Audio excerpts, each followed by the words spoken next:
Кыргызстан взял на себя обязательства по соблюдению прав человека сразу же после получения суверенитета.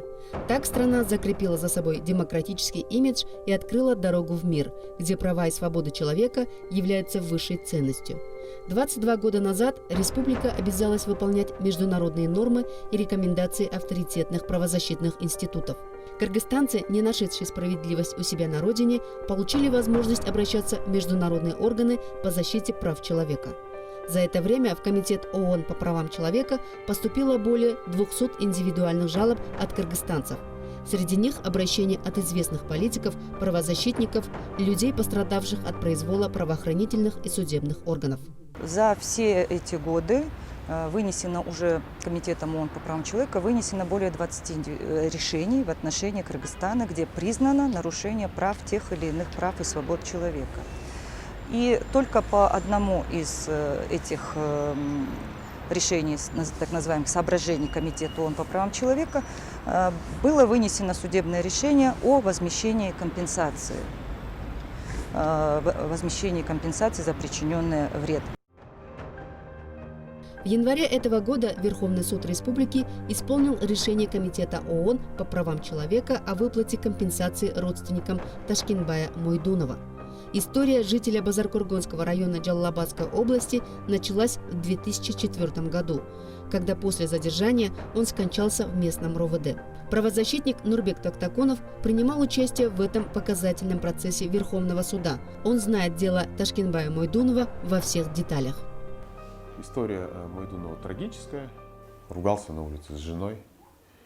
Тут подошел участковый, все, забирает его в отделение. Ну и на следующий день выясняется, что он там умер. Естественно, родственники начинают выяснять, что произошло.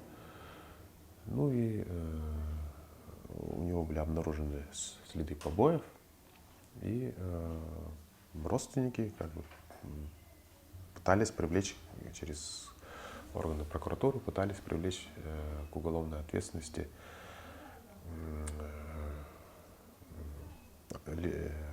участкового, который был ответственен за его смерть. Ну уголовное дело расследовалось, но в итоге его привлекли всего лишь за халатность. После того, как родственники Мойдунова не нашли правду в местных судах, они обратились в Комитет по правам человека. Им пришлось ждать 6 лет, чтобы высшая судебная инстанция Кыргызстана исполнила решение комитета и оценила жизнь Ташкенбая Мойдунова в 200 тысяч сомов.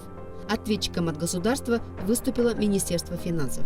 Несмотря на то, что оно не выполнило решение суда и родственники Мойдунова не получили компенсацию, правозащитник Токтакунов считает редким случаем, когда позицию международного правозащитного органа правильно восприняла судебная система Кыргызстана.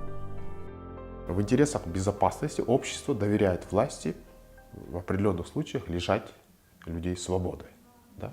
В интересах безопасности всего общества. Да? Но если оно лишило человека свободы, оно несет за него полную ответственность. И за его условия содержания, и за его целостность, за его здоровье. Поэтому если человек попадает в систему, и он там умер, а тут вдруг система разбирается и выясняется, что никто не виноват, тогда виновато государство. Тогда пускай оно отвечает за это. Да?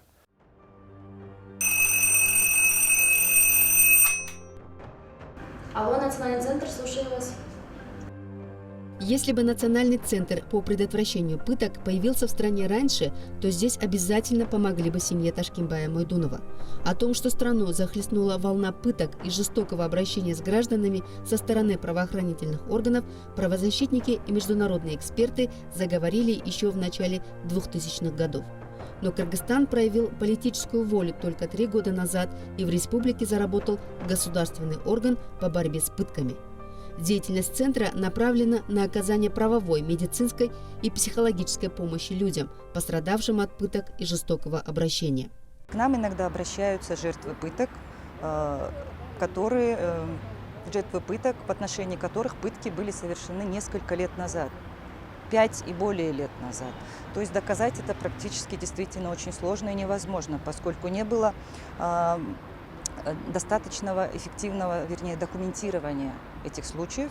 Сейчас проводится большая работа по медицинскому документированию. Уже на протяжении 2 лет обучаются врачи, разработано специальное практическое руководство по эффективному медицинскому документированию пыток и насилия, жестокого обращения. И сейчас врачи уже фиксируют пытки, то есть специальная форма разработана, один экземпляр которой идет в органы прокуратуры. То есть в этом случае пытки, имеющие место вот в настоящее время, к примеру, они уже имеют достаточную доказательную базу для того, чтобы уголовное дело было возбуждено по этой категории преступлений. Вот. Ранее такого не было, поэтому органы прокуратуры действительно не имели достаточных оснований для возбуждения уголовных дел по статье «Пытка». По данным Национального центра, 132 кыргызстанца заявили о пытках в прошлом году. Жалобы были направлены в Генеральную прокуратуру. По 9 из них надзорный орган возбудил уголовные дела против 25 сотрудников правоохранительных органов. 3 уголовных дела были прекращены из-за отсутствия состава преступления. По мнению специалистов, в 80% случаев органы расследования отказываются возбуждать уголовные дела по статье «Пытки». Одна из причин – корпоративная солидарность. К тому же изменились методы физического воздействия. Следов после него стараются не оставлять. Также применяют психологическое насилие, вводя человека в стресс и испуг.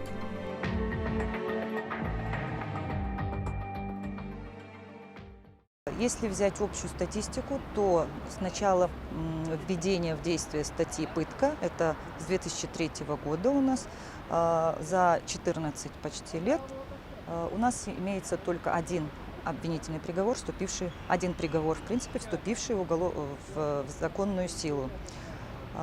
Это обвинительный приговор в отношении 2 сотрудников милиции. В отношении 9 возбужденных дел, которые по сообщениям, поступившим в Национальный центр наш, пока ни одно дело не было доведено до суда, пока оно находится на стадии расследования. Мониторинг противоправных действий милиции в отношении граждан ведет Общественный совет Министерства внутренних дел Республики.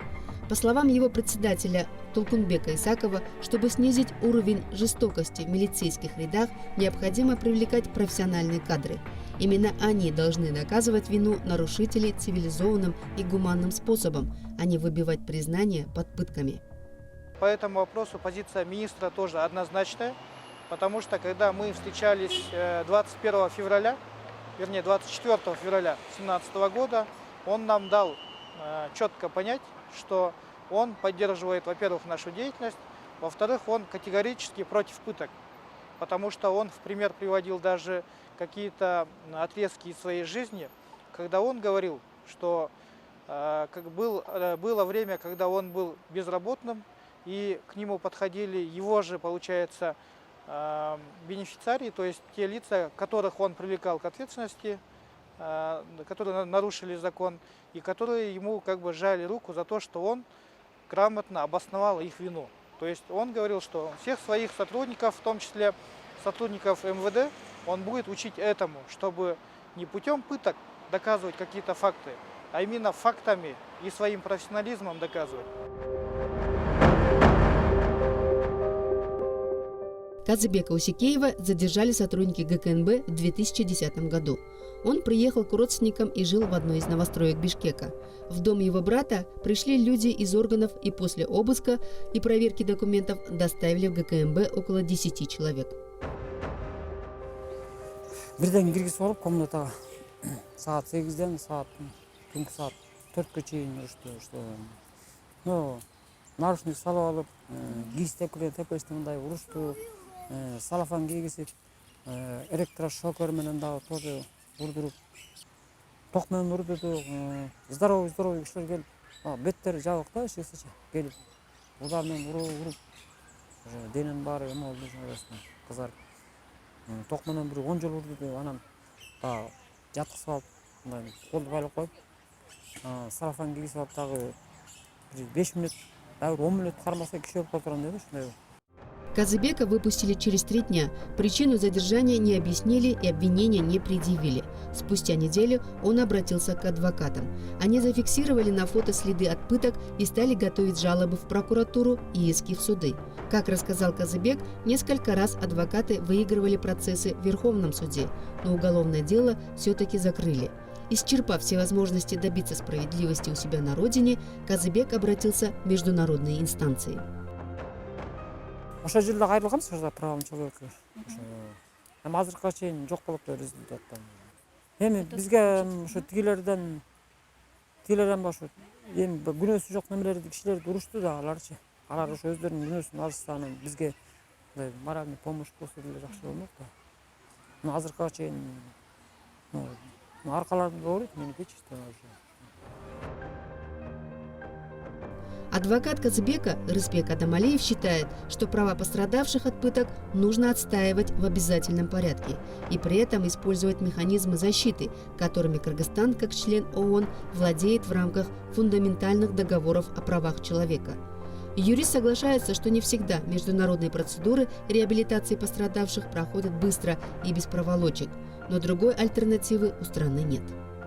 Тогда Кыргызской Республике надо полностью тогда денонсировать все эти соглашения, выйти из ООН. То есть, понимаете, это такой очень большой сильный откат. Но так как этого не произошло, так как мы продолжаем являться членами Организации Объединенных Наций, мы также, у нас имеет силу вот эти международные договора, именно Международный пакт о гражданских политических правах, Конвенция против пыток, которыми участниками, которые являются Кыргызской Республикой. Это, в принципе, ничего не меняет, по моему личному убеждению. На сегодня Комитет ООН по правам человека зарегистрировал 50 индивидуальных обращений от кыргызстанцев. По данным Национального центра по предотвращению пыток, 12 из них связаны с нарушением конституционной статьи «Свобода от пыток». По мнению адвоката Джалалабадского правозащитного центра «Справедливость» Сардара Абдухалилова, после того, как правозащитный комитет вынесет решение по каждой жалобе, возникнет самая серьезная проблема – исполнение решений комитета кыргызской стороной.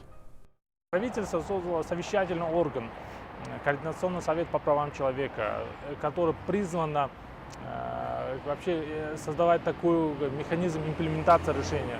Но на деле, на практике мы видим, что нету таких реальных механизмов по имплементации решений комитетов. Координационный центр по правам человека при правительстве страны является органом высокого ранга. Его возглавляет вице-премьер-министр Дженгиш Разаков, а в состав входят ключевые министерства и ведомства, обязанные соблюдать права человека. Динара Саякова представляет в Совете Центр по предупреждению пыток.